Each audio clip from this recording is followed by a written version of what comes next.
What is up, everyone? Welcome to the game week. Actually, I should record this again. Let me start this again. Because of the audio. All right. What is up, everyone? Welcome to the game week 3 podcast. My name is Ryan, and I'm joined by Abin. How are you doing? Oh, yeah, it's been a while. Good. We're ready for the new season. All our fellow podcasters were on previously, so it's good to be live for the new season. Indeed. We're getting Abin back for after some time, so now he's back. Hopefully, we'll see how things go. And yeah, this is the football chat box. So if you're listening on the audio, if we get to any stats or anything, we'll read it out for you as well. And if you're listening on audio, whether it's Spotify, Apple Podcast, Amazon Music, or Google Podcast, let us know. Tweet us or whatever, and we will retweet it. So yeah, let's get started because there's a lot of questions to answer with regards to a few problems in terms of squads. I've made a certain transfer which I never thought I would make. But yeah, I can't wait to reveal it. Yeah, exactly. So let's go. Let's get started. We got Gabriel on the thumbnail, but mainly because he is the talking point for a lot of people, especially in the mini leagues as well. I think there's people with Gabriel. So let's go started straight into the ticker. Now the season ticker, we've got game week 3 to 8. I should change that. It should not say game week 2.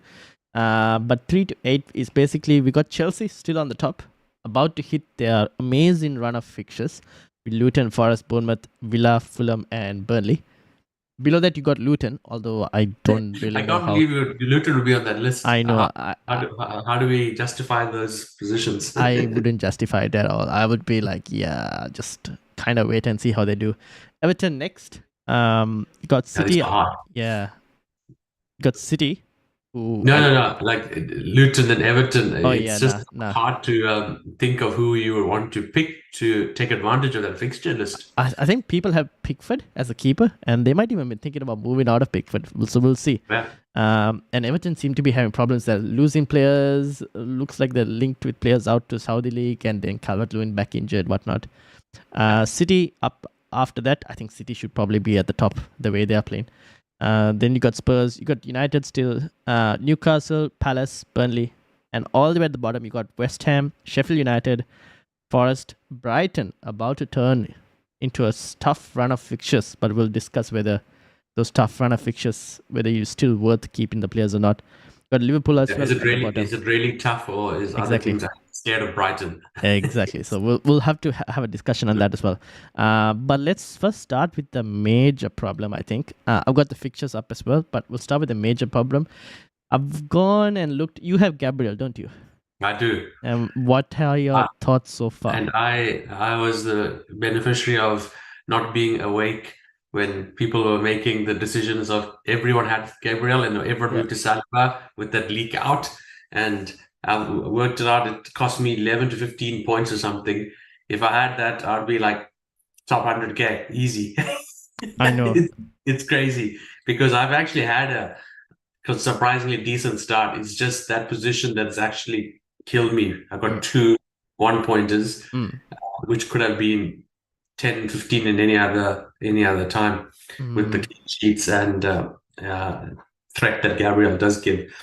And it's just it's a tough one. I don't even know if I have an answer to this because I still almost have the same thoughts after the first game week 1. Arteta sends mixed messages, and he said Gabriel is going to be an important player for them, and he will be playing a lot of games. But how do you actually substantiate what that is? I don't know.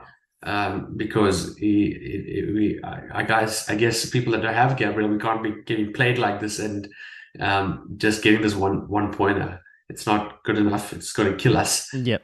You do know that when he does play, he's a huge threat, and that's why everyone had him before game week 1. Yeah. And if you go back to the fixture list, I mean, it's a cracking list of fixtures still to get. So the decision is almost like you want. I mean, they're in the middle of the season. Yeah. Yes, they got Fulham. Then see, I didn't even know where to put United. I know exactly. And then Everton, fine. Then Tottenham, okay. Yeah, he might have some goals in there. Bournemouth. It's a bit shaky here and there. So it's almost like, do I keep him going for one more game week, will just to see how far it goes? Will he actually get a game, or do I just take the plunge? Because I do want an Arsenal defense. But yeah, like he wasn't a position I was thinking of. I've got two free, so it's not something that I thought I needed to fix, because I wanted to fix other parts of my game of my team, being the forward line and probably a midfield. So I didn't want to do defense. So it almost feels like I'll be forced to do that, or I'd have to take a hit, and I don't want to take a hit so early. Exactly, fair enough. As a non-Gabriel owner, I feel a bit annoyed that leak came during this thing, because I was on Saliba as like my differential player, and then everyone just jumped on the Saliba, and I was like, here I am looking for a differential player, and everyone just goes and jumps onto him. But with Gabriel, the thing, and the thing is, if with Arteta saying, "Oh, he's going to be a player and play a lot of games," okay, fine. If he does play, who's going to get kicked out? Exactly, that's the thing. Is it because I honestly thought with Timber being ruled out now, Gabriel would be a straight shoe-in. But no, Tomiyasu got picked up. Yeah, but now Tomiyasu got a red card, so he's now he's out of the game against Fulham. Zinchenko is back. But Zinchenko is back. Yeah. But then when Gabriel does come in, whose spot is he actually taking? I don't know. See, that's the thing, right? So he's playing Thomas Partey at that right back spot. Yeah. Inverted right back spot. So you're assuming that if he wants to play Gabriel, then he moves Ben White to the right back spot. Yeah. And then Partey gets dropped. But does he really want to drop Partey, or does he want to play this inverted thing? Now with Zinchenko back, maybe Zinchenko does that inverted thing, which moves Ben White to right back, so he can just bomb down and not invert. Yeah. And then maybe Gabriel comes in. But to be honest, at this point, it's just speculation. It's so hard to tell what Arteta wants to do. It seems like he not only is he not playing like a very consistent, well, he's been playing a consistent team, but like he's like different to last season. I think he's trying to get opposition managers also in a situation where it's hard to predict what they're going to start. Yeah, for sure. So I'm a bit confused, honestly, to what to do. Like I said, it wasn't a move I wanted to make, but now the result of overnight, it's just not good. And my backup defense is Newcastle defense, being Botman. It's unfortunate Newcastle still have tougher games coming up, or else I would just bench Gabriel just to see how it keeps going. But I'm getting to a point that I might just need to like jump ship, and there's a lot of people, a couple of guys I'm looking at that have early season. It looks good stats. Being surprising that you don't have his name on the list. Emerson is actually picking a good position. I think. Yeah. Other one being Udogi. Udogi, yes. Udogi, that I think the 4.5 Spurs defender as well. Yeah. 4.5 defense as well. Yep. Another one being Henry as well from Brentford. That's the ones I'm kind of looking at now. But yeah. Okay, so I'll read the list for everyone who's watching, and also for those listening on the podcast. So I've got a list, first of all. So I've got two pictures in this, so two slides. The first one is basically what we're looking at right now is the first 2 game weeks data sorted by expected goal involvement. So it's basically your very attacking players, or the players who have been the most attacking in the first 2 game weeks from the defensive point of view, and have started both games, that is. So you got Estupinan, who leads the way, and by far probably the best in terms of points return as well. Chilwell just under, and Chilwell seems to be playing a very left-wing approach for the moment, so that's good. Varane, but he's there for the goal. I think that threat has put him up there. Got Matty Cash next, Wan-Bissaka, Dunk, Rico Henry. You mentioned Rico Henry. Romero from Spurs, Bowley from Forest, Disasi from Chelsea, Luke Shaw, Worrell, Nathan Patterson from Everton, Ent Nouri from Wolves, and then Trippier at the bottom. This is like the top 15 from the players that are most attacking. Now, you mentioned Udogi. I think Udogi also should probably be in there. I think the reason he's not on this list is because it's sorted by... I guess he hasn't been on the end of enough chance creations and everything, but he looks very attacking. So he's getting into spots. But Spurs seem to be a team also that are still struggling to kind of score. Like the attackers aren't doing really much, if that makes sense. So I think that once that clicks, you'll probably start seeing Udogie as well on top. So I think he will be a good option, to be honest. He looks a really good option that I have on my bench as well. So I'm looking to play him in the upcoming fixtures. So that's one picture. But the next one I have is basically in terms of expected points of like who we think is going to get the most amount of points from Game Week 3 to Game Week 8. And here you got like some of the players that people are talking about. You got Trippier right on the top because Newcastle fixtures are about to take a turn soon, not yet, from Game Week 5 onwards. Then you got Chilwell, you got Trent, although I don't think it's good value for money. You got Disasi from Chelsea, and you got Ruben Diaz. Now City, you'll see a lot of City players. Ruben Diaz, Guardiola, who seems to have, I think he's playing that left back spot for now. So 5 million option for City defense if you wanted. Shaw is there, but Estupinian, got Thiago Silva, Varane, Shaw, Robertson, Botman. You have Botman? Or you have Dan Burn? Okay, and then you got Colville, Levi Colville from Chelsea, Zinchenko, Saliba, Walker, Van Dijk, Ben White, and Tarkovsky. So you got a few options. The Rico Henry one, I think, is slightly below. And you got Pinnock as well from Brentford. Those two players, I think they are also good options. Brentford look like a really good team, have good set of fixtures as well.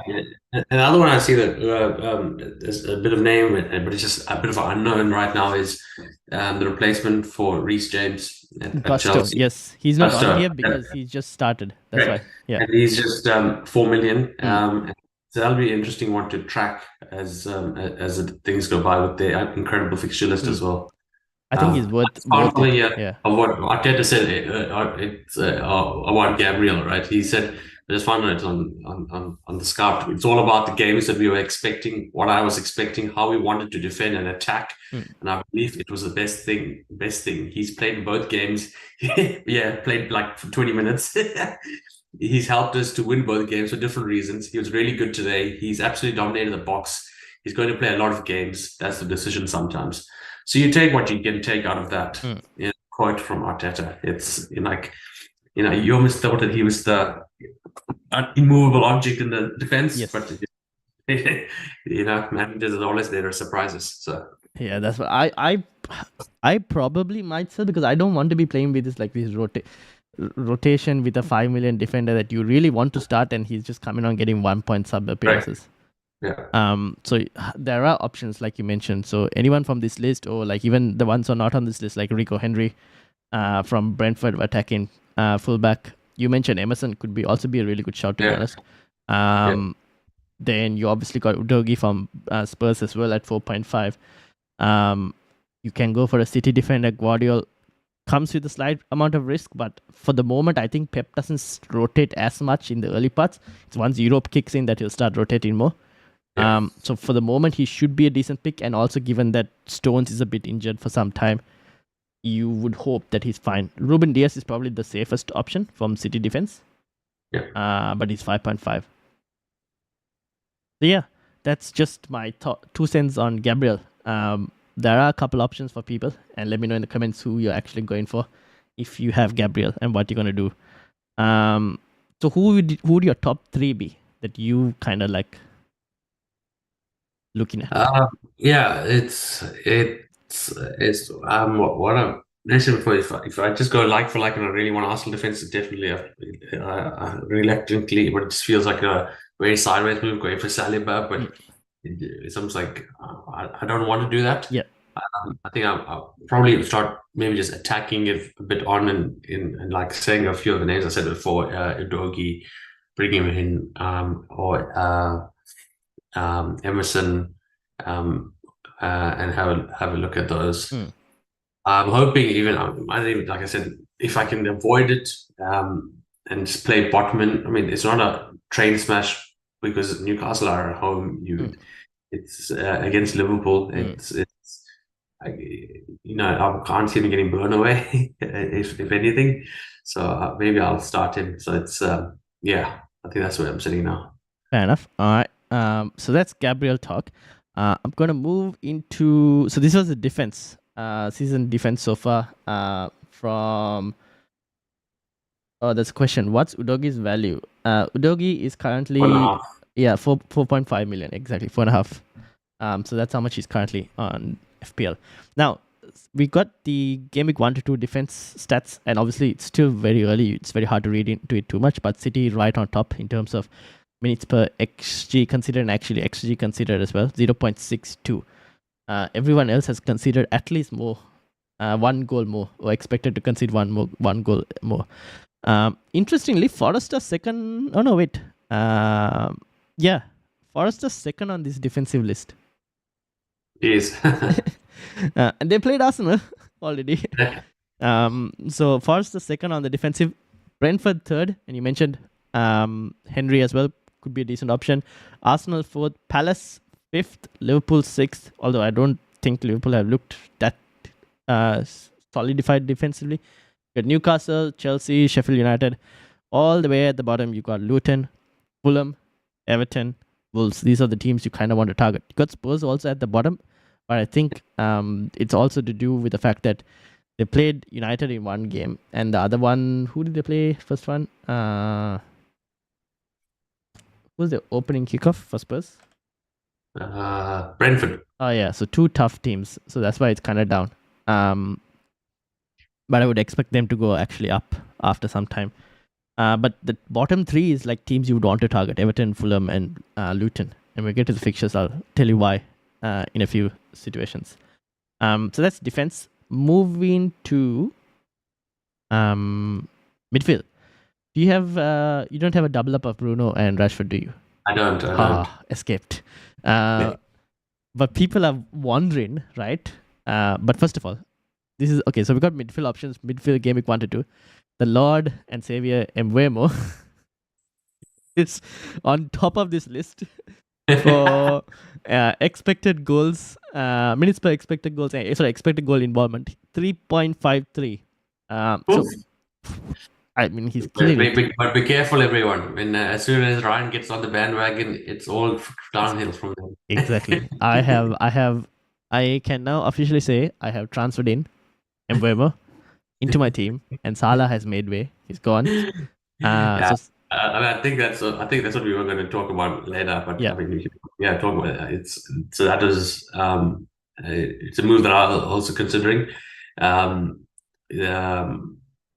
Salah just not feeling I'm getting the value for the cost he is at. He has a huge differential for, I think it's you and I and others we know. A lot of people didn't go with him at the start. I think he did his work, but it's not. I mean, this game week was supposed to be where he killed it, and we sort of been a breathing room against Bournemouth, but no, it hasn't prevailed. So that is where I want to make a change and just unlock some value maybe in my forward line. Yeah, exactly. Because like he was a differential, and there were risks with going in because our squads, the overall squad structure doesn't look as great compared to maybe those who don't have Salah.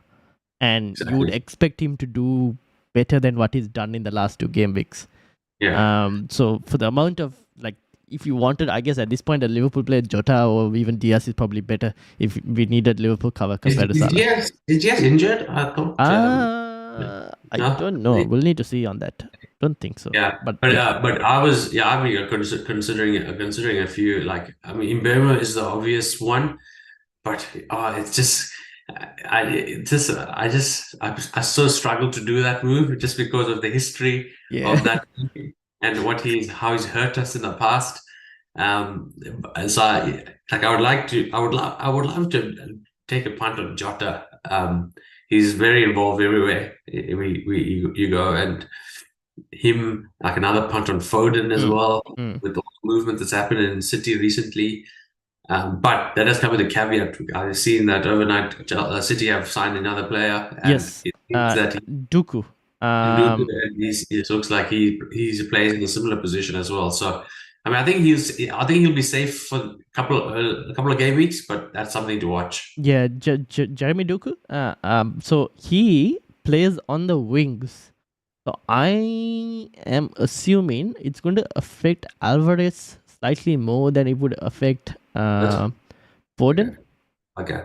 Potentially, but obviously with Pep, it's very hard to say. But I think, like you I mentioned, struggle to. Well, I don't know if Pep knows what's Foden's best position. that's also possible. Yes. That's the thing. Like he plays him central, he plays him right wing, he plays him on the left. It's just wherever. It's really it should be a standout season for Foden. Everyone's always talking about his up and coming, the best thing to come out of England and all that kind of stuff. He's won like 4 or 5 premierships already, but he hasn't had a season where it's just a full 38 games. Yeah, exactly. Week in, week out. And this is with De Bruyne out for 4 or 5 months. This is him to stamp an authority, show that he belongs. So yeah, anyway. I mean, he looked really good in that game against the Newcastle game. He should have had a couple assists. Fed Haaland. So I think he'll be fine. But again, with Pep, you never know. But I think he should be fine for the next couple at least. Yeah. Now, Bruno Fernandes is second on this list. And people are thinking, anyone who has Bruno and wondering whether to get rid of him, probably will wait for the Forest game at least before getting rid. I mean, no one has underperformed more than Bruno. Yeah. I won't even say the last 2 game weeks. I think this has been going on at least the last 6 game weeks of the previous season to this season. Like I had him then, but not this season, like end of last season. Incredible. He, at any other day of the week, he would be killing it. In points. Expected assist goals and whatever. It's just off the roof. And that's just United's underlying problem. They just don't know how to finish. It is unbelievable how little goals we have. Yeah, I agree. Because like there's no number 9 striker, which is a bit of a problem. And now here's the thing, right? Now Rashford's been playing striker. Now I don't think that'll happen the upcoming Forest game because Martial got a few minutes and there's been talk about Højlund possibly featuring in the game, most likely off the bench. So I'm hoping Bruno's numbers do improve because of that you get an actual number 9 playing in that spot. And then that also potentially hopefully helps Rashford to improve his form because he's so much more better on the left than he's down in the middle. So I'll probably still keep them for one more game for the Forest game if anyone's looking to like try and move. And then after that probably reassess what to do with them because they have Arsenal in game week 4. So then you could probably change your mind if you wanted to. Moving Salah third, but to be honest, Salah is third on this, but his XG non-penalty is 0.72 here, and that is mainly due to the fact that the penalty he just got, he missed it, and then he scored from basically again from the penalty spot, so that kind of inflates his numbers. So you basically have like about 0.7% chance or 0.75% chance of scoring the penalty. And again, because he got in the same spot, you kind of see the 0.72. So it's an artificially inflated number, I would say, for Salah. So he hasn't been doing that well. He looked good in the first half against Chelsea, but in terms of the money we're spending for, he's not value for money. Mitoma? No Mitoma? I've got him. He's what a goal. Hey, how good was that? Electric. He is unstoppable. Twinkle toes. Exactly. What another 100 million for Brighton end of the season. Him and Estupinan, 100 million each. I don't know how Brighton do this. Like they just find these players and they're just like so good. I think the best signing anyone can make is the scout for Brighton. Yeah, exactly.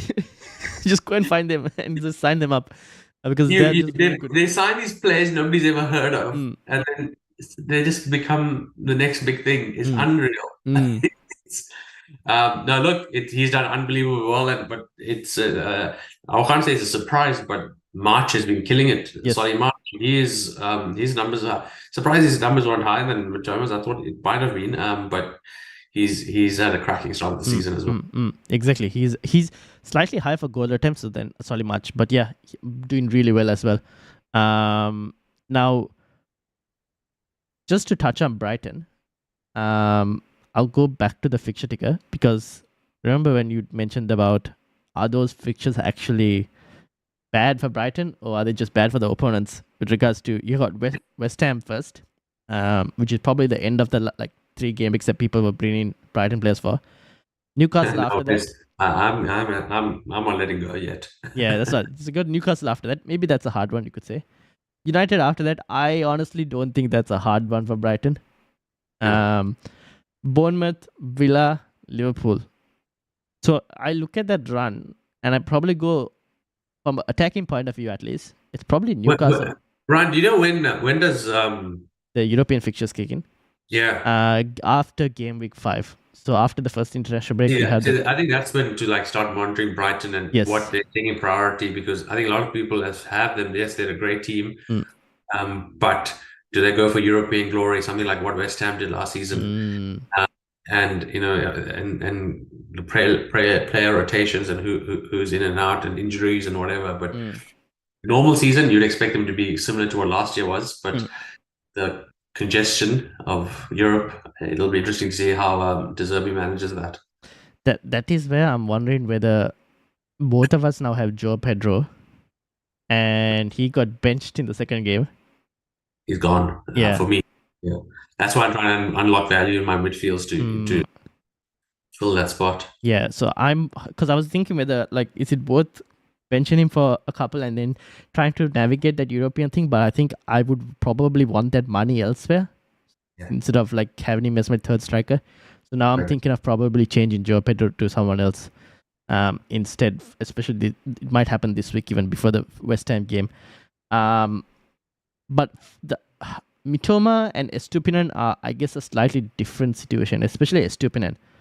I don't know, it might be worth probably benching him if possible and rotating him with maybe even a Udogi, because when you look at, they have Newcastle and United, right? Udogi has Burnley and Sheffield United. 2 good fixtures for Spurs when Brighton have 2 tough ones, and then you can kind of rotate accordingly if needed, because they do rotate well, because when Brighton face Liverpool again, Spurs have Luton. So I think that could be a worth rotation to try and this thing. And then again, we come back to game week 10 and then Brighton's fixtures improve again. But obviously, we'll have to kind of reassess with Europe, because De Zerbi is almost like a Pep 2.0 in terms of the way he rotates. Yeah, absolutely. So yeah, that's with regards to Brighton. Then I guess there are others also on this list. Madison will have to wait and see with regards to injury scare. Was walking off the game with a protective boot on, so I'm not really sure what his status is. That's probably a wait and see. And then I wanted to mention Odegaard took a penalty. You just missed a guy that I have in my team, Eze. Okay, let's go. Oh yes, you have Eze. Now what are you gonna do with Eze? He's been looking really good. I'm disappointed I didn't get any returns in the first 2 games, but I think that's a move a lot of people are going to. If you go the fixture ticker list. Yes. Going back to Crystal Palace. Where are they? Brentford, Wolves, Villa, Fulham. Forest. Great fixtures for them, and he's now your talisman in the team. So I think he's a move that everyone is making in this week. I've got him already. I thought, and I did bring him specifically for this, but I thought I'd try to get some luck in the first 2. Yeah. 2 points each, but I think he should be on people's list as well. If you have him and you a bit if you're thinking that he hasn't returned, I would keep him, because every time you watch the highlights of Crystal Palace, he's just central to everything. Yeah, so he's there for sure for me. And see, these are those marginal calls that you make before game week 1. It was between him and Mbeumo, and I went the wrong way for that 6.5 slot for me, and I went for Eze rather than Mbeumo, so I got punished. Still can pay off, to be honest. This is where I think Salah money is going to be spread around. Those 6.5, there are so many good options there, and they're all performing. Enzo took a penalty, missed a penalty. Honestly, I probably might wait till Chelsea's attack starts clicking, even though the fixture run is starting well. But maybe someone to kind of watch and see if they do get another penalty and he takes it, he could be a decent value. And then we mentioned about Foden already. Odegaard is someone else I want to mention. He took a penalty this week. Now, I still think Saka is on penalties for Odegaard. But one thing I wanted to say is this is where I mentioned about the defense. Fulham are second bottom of this list for defense. They lost Mitrovic. I think they've lost another player for injury and whatnot. They are worth targeting, I feel like, this week. Especially, I'm wondering whether, as part of my Salah money, whether I even move for a double Arsenal attack. That is something that I'm considering. I'm not really sure on that yet, but if I did, I would like for Arsenal for Trossard to be an option. And I wish, like, I don't understand. Maybe Arsenal fans will know better why Havertz is in that team. Well, I feel like Trossard would add a different dimension and help. It would really bolster that attack. And I feel like whenever he's played, there's always a return. And I mean, that's how he was in Brighton as well, wasn't he? So I struggle to see the value that Havertz is giving to Arsenal right now. Yeah, I think Trossard is a significantly better player. And again, make that move with you don't have any visibility. Yeah, that's right. But I think it's worth having a conversation of Arsenal's second attacking spot against the Fulham game. I think there is possibility to get points there. Even Nketiah maybe looks very selfish in terms of shots, but I do like Odegaard as well. So something I have to kind of consider and wait and see. There's a question with regards to Foden. And is Foden essential now? What do you think? I think so. Like I said, I think for the short term, he's. I don't think he's under threat yet, and I think he's performing well. No distractions of any other competitions now. So I think he's a little bit of credibility with Guardiola, but I mean, it always comes with an asterisk, doesn't it? Any player in City comes with an asterisk, especially Foden for some reason. I think it's as best as Foden has had a chance to have a bit of a run with all the movements in the team, in and out of the team, injuries, form. I think he's certainly someone I'm considering. Yeah, but I think it's a short-term pick, just for reasons of the new signing coming in, competition starting to increase, managing of minutes. So yeah, I think it's worth getting him if you can, and then obviously it could be short term, could also turn into long term. We don't know. Depends on how he actually continues to perform and what Pep does. All right, so that's midfield options. I'm gonna switch quickly to the team attack data. Brighton right on the top for XG expected goals, 6.23. Brentford second. Kind of shows like these teams are firing. Like literally, which is why a lot of people are looking at their players. Villa third on this list. Wolves. That's after peppering United at 2. Yeah, 2 actually there, and then I think they had 2 actually in the last game as well. What? Yeah, so they played Brighton. They had about 2 point something. I think they had close to 2 actually around there against Brighton as well. Wolves are there, but they can't score. That's the only problem with Wolves. Because if you look at their XG delta and on-penalty, they're significantly underperforming by minus 3.48. So that kind of shows you that they're struggling to score. Liverpool are up there, United as well. United also significantly underperforming their XG. And then you got Chelsea, Newcastle, Everton. At the bottom, you got Burnley, Sheffield United, Luton, Fulham, Forest. So if you're looking for defenses to play, these are your options. But Burnley, obviously, 1 game, Luton, 1 game. So slightly down. That's why. Forwards, Wissa. Another Brentford player right on top. Why did you pick him over Mbeumo? I had him in my draft. And I switched from Wissa to Garnacho. Because, so I had Mitoma and Wissa in my drafts. I switched that to a 4.5. I had a 3-4-3 draft.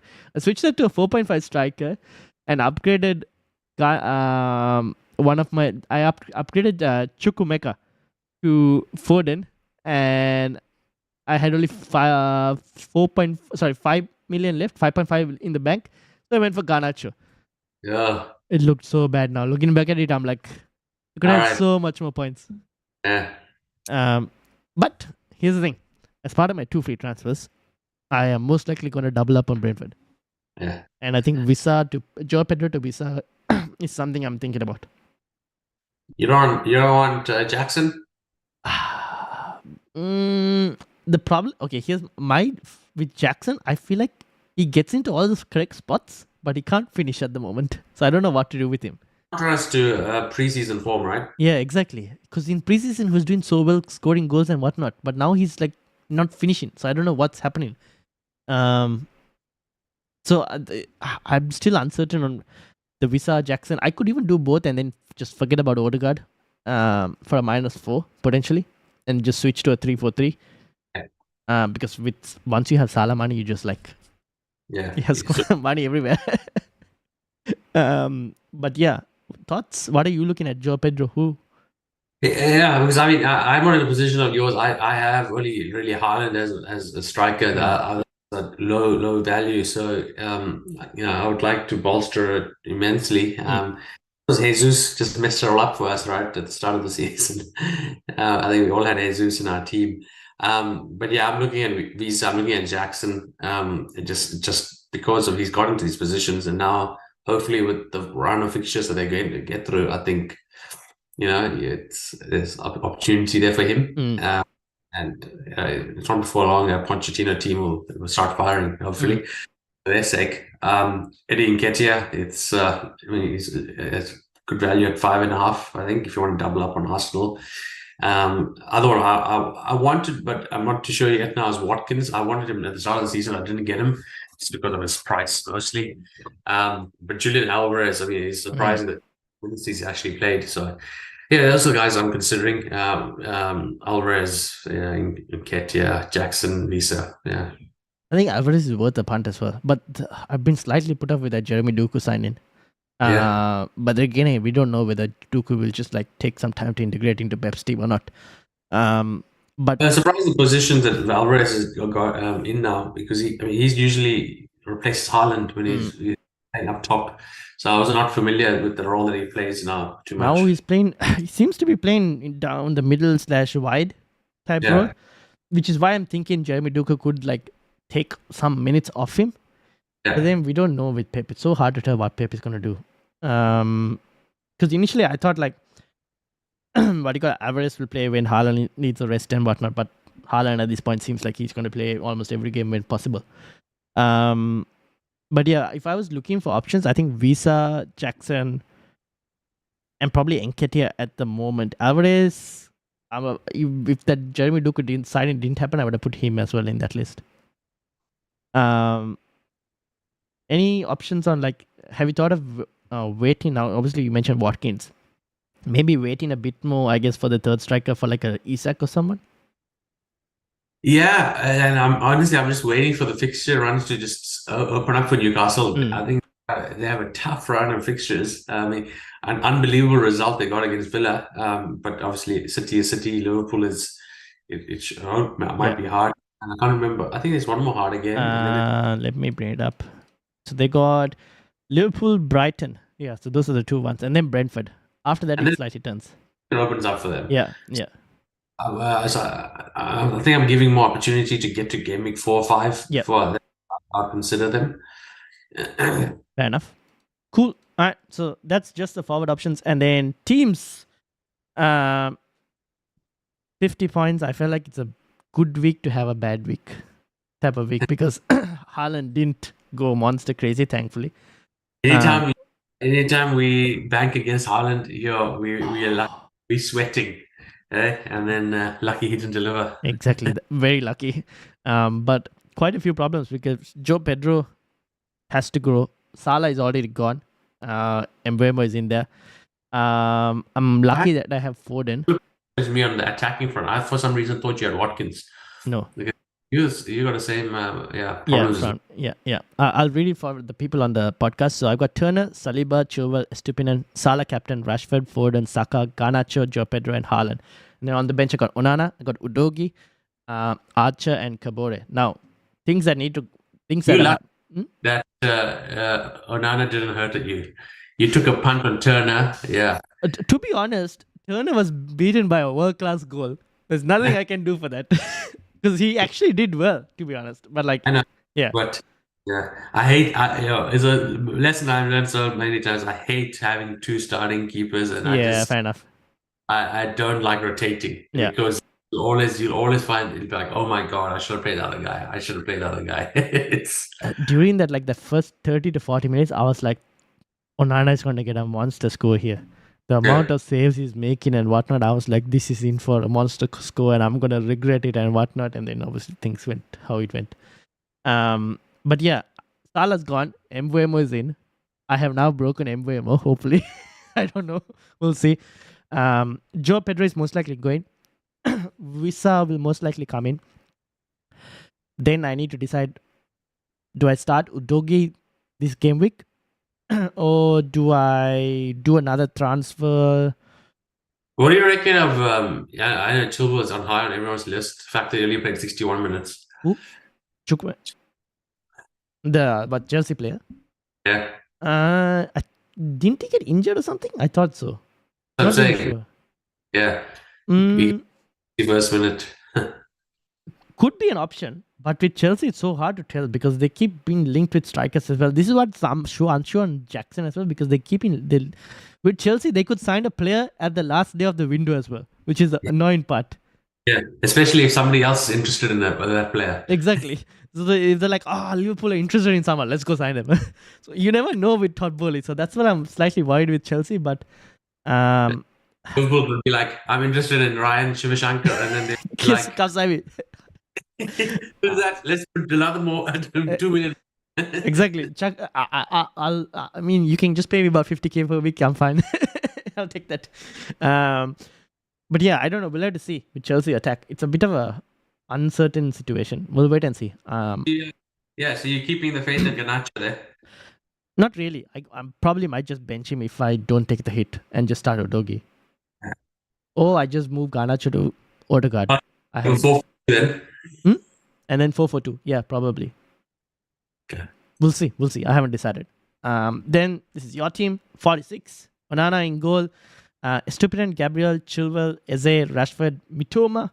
If you just ignore my Gabriel points, I would be up. Exactly. You got Saka, Salah, Joe Pedro, and Haaland. And then on the bench, you got Turner, Botman, Mubama, and Kabore. What's the plan? Yeah, the plan is let's forget. Okay, Gabriel. We've talked about it, but plan is fixing up my getting funds from selling Salah, and then deciding who do I want. Mbeumo was obviously the obvious choice, but like I said, there's always a thing in my ear. Don't. It's a curse. Watch out. He's going to troll you later. But I want him. I want Foden, possibly.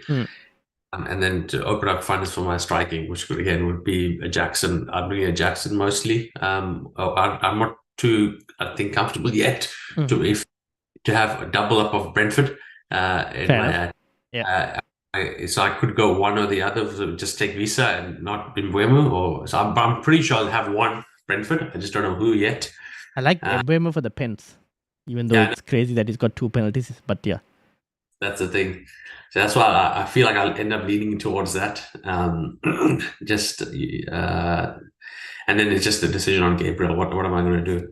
But then I'd say to have a bit more think of my formation if I can afford to keep him there. But a lot of things online, a lot of people expect Gabriel to start against Fulham. But again, a lot of people said the same thing against Crystal Palace. It didn't work. So. Yeah, that's what. At this point, I feel like I just cut my just cut it short and just So, I mean, if I really want, I'd love to take Jota, and I think that would be a different move that a lot of people have, and I think he's a cracking pick. Could pay off, to be honest, because they have Villa as well right after. Villa play a high line, maybe could pay off. You never know. Yeah. And just before we end, I got one team from one of the viewers, and they wanted to know, they wanted some feedback as well. But before anyone else also chucks teams, we'll do a video tomorrow, live stream tomorrow, to answer any team questions that y'all have. So you can put it for tomorrow, but I'll just read this one out today. It's not on screen, but I'm reading it out for others to hear. So here's Onana in goal, Chilwell, Estupin and Saliba in the backline, Mbeumo, Bruno Fernandes, Saka, Rashford, Martinelli in midfield, Haaland captain, Jackson up front. On the bench, he's got Turner, Akanji, Osula, and Bayer. I mean, do that one or two free hits? That's a good question. I don't know if Tempting the Wave is watching right now and whether he can let us know whether it's one free hit or two free hit. Yeah, but I don't think you need to make 2 free transfers on this one, to be honest. No, that's what. I don't know what you would even make the transfer on. The only one I can think of is, certainly nothing in defense, nothing in attack.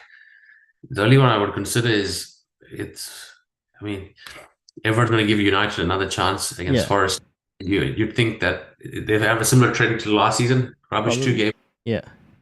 They start firing, hopefully, from now on. Hopefully, Ten Hag has cracked the whip on them all and they shape them up. So I think last chance for the United players. The only thing is Martinelli. That's the only one I can think of, to be honest. If you want to take a punt there on any of the mid players we've mentioned, be it give a Liverpool presence, get a Jota or get a Foden. Or one of the 6.5s, Eze. That's the one spot I think Martinelli that I would probably move. The others, the rest looks pretty solid. That's it. Cool. All right, that was just the teams. Let's move on and wrap it up with the panel team, because the panel team didn't do too well, sadly.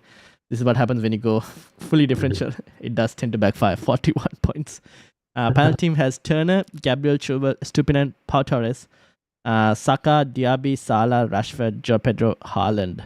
And then on the bench, you got Pickford, Trossard, Archer, and Kabore. I think we need to make changes. This is how the team looks this week. Probably start Pau Torres instead of Trossard, maybe. Or even instead of Joao Pedro. I don't know. Pickford ahead of Turner, maybe. But honestly, I think this team needs fixing. What do we do? How much? What do you have in the bank? Once you have 0 in the bank at the moment. It's all tied up with Salah. Oh, shit. You have 2 transfers? Yeah, 2 transfers. Should we just move Trossard and Salah out? I think so, yeah. And how do you improve the attack? So borderline. We could go Salah to... I guess we could go Salah to Boomer. And Trossard to... No, not that. What does that... I'm saying that if we make 2 moves there, we're not improving the forward line. Oh, okay. So then we potentially keep Trossard then. Because then we'll take it. Otherwise, we'll have to take a hit. Yeah. I don't think we should take a hit yet. Yeah. So do we go Salah to Mbeumo and Joao Pedro to maybe a Jackson? Yeah, I think so. That's something I'll be doing. Yeah. We could probably do that. So shall we do I'll do the Salah move now. Because I think Salah, I think Mbeumo might rise in price potentially tomorrow. Potentially. I don't know. Which is why I did the move early. Okay, so I'll do that. And then Joao Pedro to Jackson. Wait, hold on. Before I do Joao Pedro to Jackson, let me do the one transfer and see what the team looks like. So the team would be something like this. So we could potentially start even Trossard, and hope for the best. Potentially. Yeah. But we have Gabriel as well. We have too much of Arsenal problems in this team. Yeah. So maybe we drop Gabriel and then try. Pedro looked great in Gameweek 1. Who knows? He gets to start again in Gameweek 3. That's what. So maybe we'll keep him and see. But then the next transfer, do we move Trossard or do we roll it? Trossard. Yeah. To who? Well, I mean, that could be the interesting one transfer, because I think it is a pretty good move to have 2 free transfers for Gameweek 4. Yeah, it could be, because there's tough fixtures in Gameweek 4. Yeah. Okay, so we'll keep it with 1 for now. Let's leave it for now. Let's see what happens. Okay with this starting 11? of Pickford, Chilwell, Estupinan, Pau Torres, Saka, Rashford, Diaby, Mbeumo, Trossard, Joao Pedro, and Haaland. Yeah. Yep. All right, cool. So we'll end it there. Thank you all for watching. I'll be live tomorrow to answer any team-related questions that you may have. So if you have any team-related questions tomorrow, Sydney 9 p.m. time, I'll be live to do the team selection video. So shout out to Amit, to Rian, to Quinton, Gerald, Tempting the Wave, and everyone else who's watching. Make sure you hit the like button, hit the subscribe button, and thank you to Abin as well. Hopefully you have a good Game Week 3, and we'll see you all later. Peace out, everyone. Yeah.